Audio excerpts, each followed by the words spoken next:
Salut, alors aujourd'hui dans cette vidéo on va parler de cette machine qui est une graveuse à commande numérique, la graveuse CNC T8, qui est une petite machine qui va permettre de faire des gravures, petite machine à 150 €.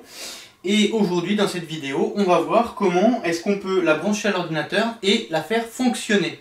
Alors déjà pour ceux qui ont vu la vidéo précédente, je vais venir sur un point particulier. L'erreur que j'avais faite concernant la commande, je l'avais commandée avec des prises américaines en 110 volts alors que je me trouve en Europe. Bon alors, première chose, en regardant les chargeurs, ils acceptent des tensions qui vont de 100 volts à 240 volts.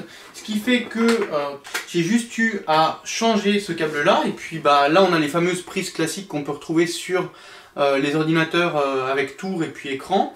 Et puis j'ai fait un petit essai, ça fonctionne.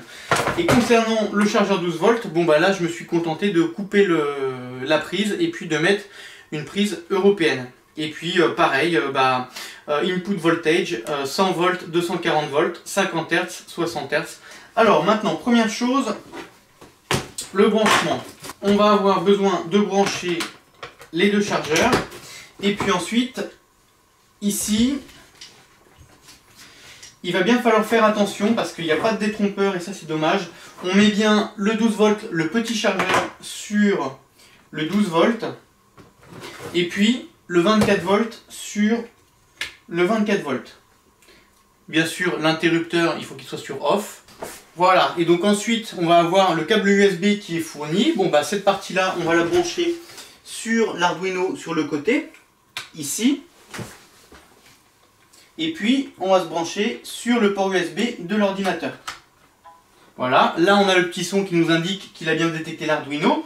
Donc là l'Arduino est alimenté, mais l'interrupteur derrière est encore sur off, c'est-à-dire que la platine moteur, le 12 volts, n'est pas alimentée. Maintenant on va passer sur l'écran d'ordinateur et puis on va regarder ce qu'il faut faire, quel logiciel installer, comment flasher le firmware. Et puis on va aussi voir comment régler la machine pour qu'elle fonctionne correctement. Allez, c'est parti.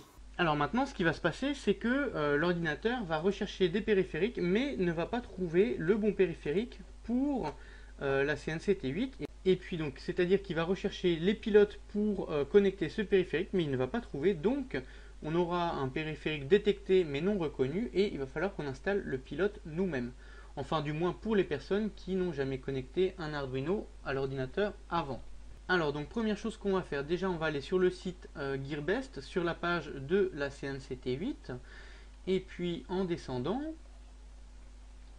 on va avoir différents fichiers, et il va falloir prendre le fichier numéro 2 et le fichier numéro 7. Alors moi pour les télécharger avec Chrome ça marchait pas, donc je vais le faire avec Firefox. Voilà, donc le fichier numéro 2 qui s'appelle CNC and Software.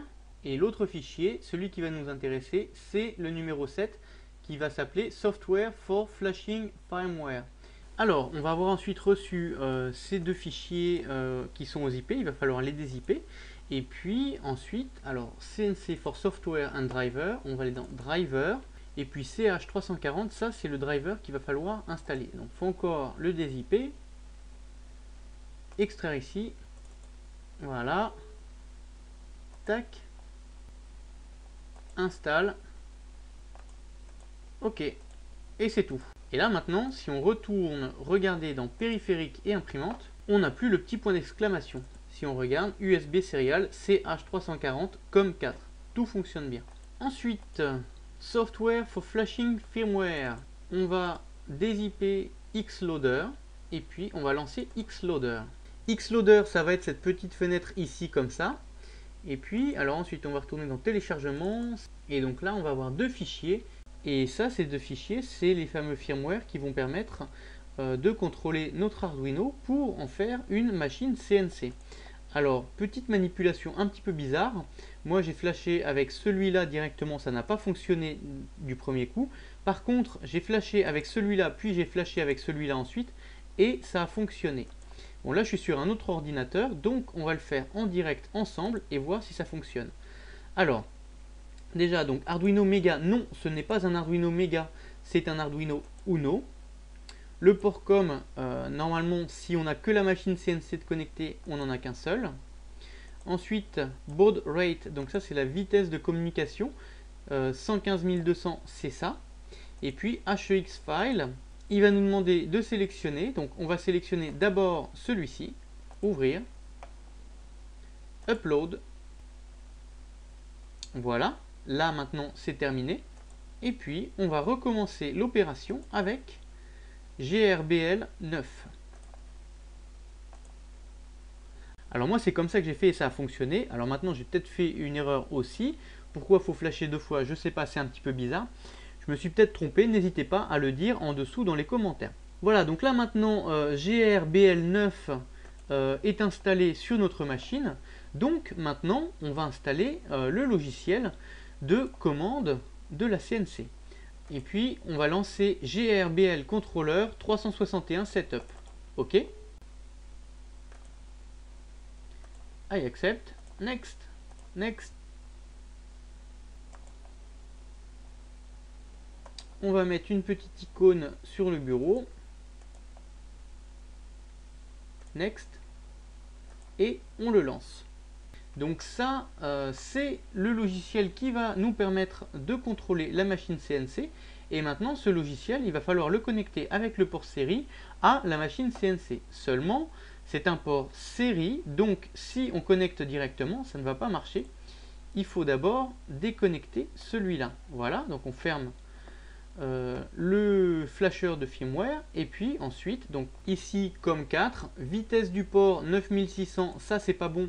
115 200 et puis on va faire ouvrir, hop, et là j'ai entendu un petit bruit dans la machine, donc c'est bon signe, on a des choses qui s'affichent, voilà, et là maintenant si j'appuie sur cette flèche, normalement ça se déplace à gauche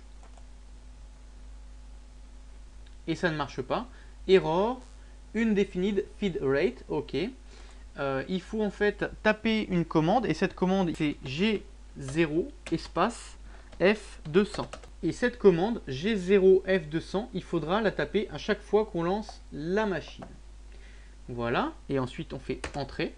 Ok, la commande a été acceptée. Ici, avant de lancer une commande, on fait bien attention à ça, la valeur du pas de déplacement, donc 1 mm. Et puis on fait bien attention aussi qu'il n'y ait pas la pointe qui soit proche du plateau ou quoi, parce que on n'a pas envie que ça aille s'écraser. C'est une machine qui n'a pas de capteur fin de course. Faut faire attention avec ça. Et puis donc là moi je suis un petit peu au bout sur la droite. Je vais lui dire de se déplacer sur la gauche. Ça fonctionne. Alors vu que ça bouge de pas de beaucoup, on va lui dire de bouger de 10 mm et on va regarder ce qui se passe. Hey, hey, c'est pas mal du tout. Je pense pas que ça ait bougé de 10 mm. Alors maintenant qu'on a fait ça et que tout fonctionne correctement, on va devoir étalonner la machine. Et c'est-à-dire que lorsqu'on lui dit déplace-toi d'1 cm vers la droite, et il faut qu'elle se déplace d'1 cm 0,0 et pas de 8 mm quelque chose. Donc là le 24 volts il est débranché, le moteur ne peut pas se mettre en route. La pointe elle est réglée, on est quasiment au bout en butée de ce côté là, et la pointe elle se trouve exactement sur le repère 2 cm. Je vais lui dire de bouger de 1 mm vers la droite et on va voir de combien est-ce qu'elle bouge. On a bougé de moins de 1 mm. Bon, par rapport à ça, maintenant je vais lui dire de bouger de 10 mm et je vais regarder de combien elle bouge. Voilà, donc bouge de 10 mm vers la droite. Et là on peut voir qu'elle a bougé, pas de 10 mm mais d'à peine 3 mm. Je vais me remettre, donc je vais rebouger de 10 mm vers la gauche.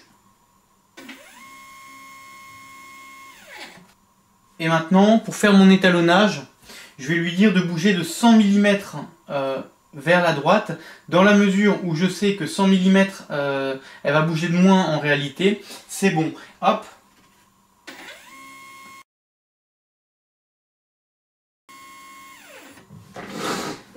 Alors, on était à 2 au début et on est passé à 51. Alors, donc on lui a demandé de bouger de 100 mm. Et dans la réalité, elle a bougé de 31 mm.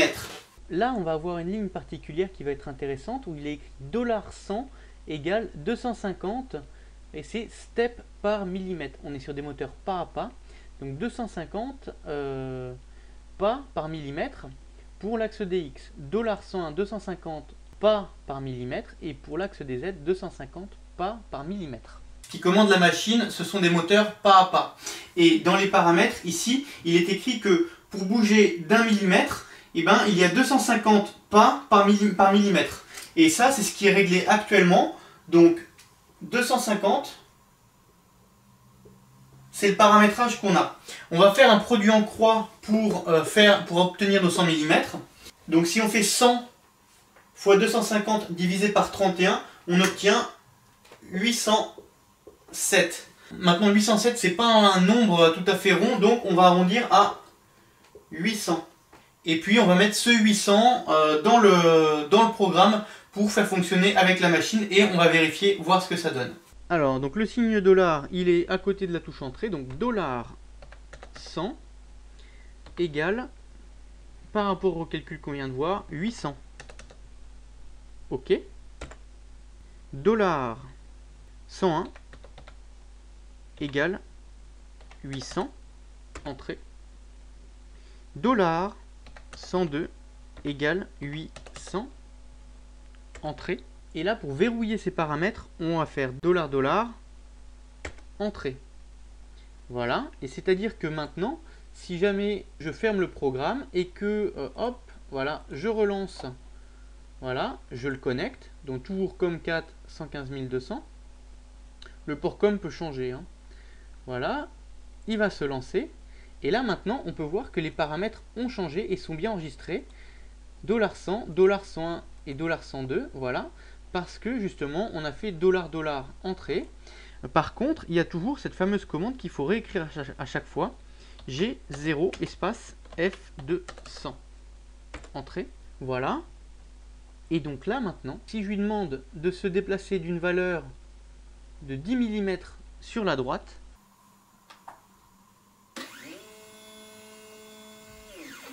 hey hey, c'est ça.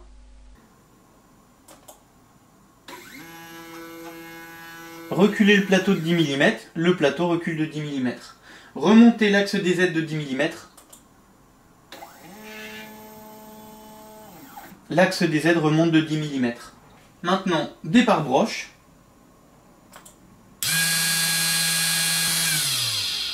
Et j'éteins. Par contre, j'ai remarqué que ma broche tournait de la gauche vers la droite. Je vais certainement devoir inverser mes conducteurs qui sont branchés sur le moteur. Brancher le rouge à la place du noir et le noir à la place du rouge. Parce qu'à mon avis, ça doit tourner dans les aiguilles d'une montre. Comme pour une perceuse classique. Bon, alors maintenant je vais faire un test. Donc là, je suis à 20-21, ici à vue de nez. Je vais lui demander de bouger de 100 mm et on va voir de combien est-ce qu'il bouge. Donc 100 mm vers la droite.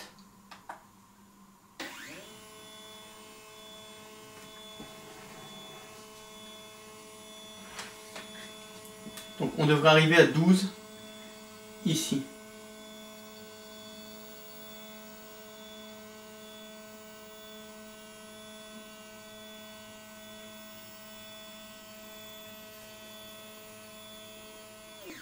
Oh, c'est génial! Et là, ce qui vient de se passer, c'est énorme. Parce que c'est pas juste une machine CNC qui a bougé de 10 cm.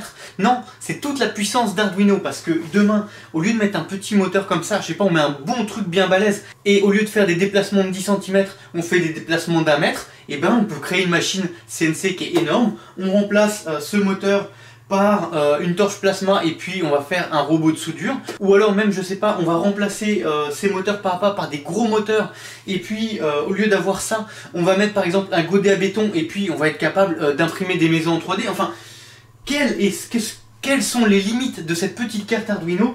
Bah j'ai pas la réponse et c'est impressionnant.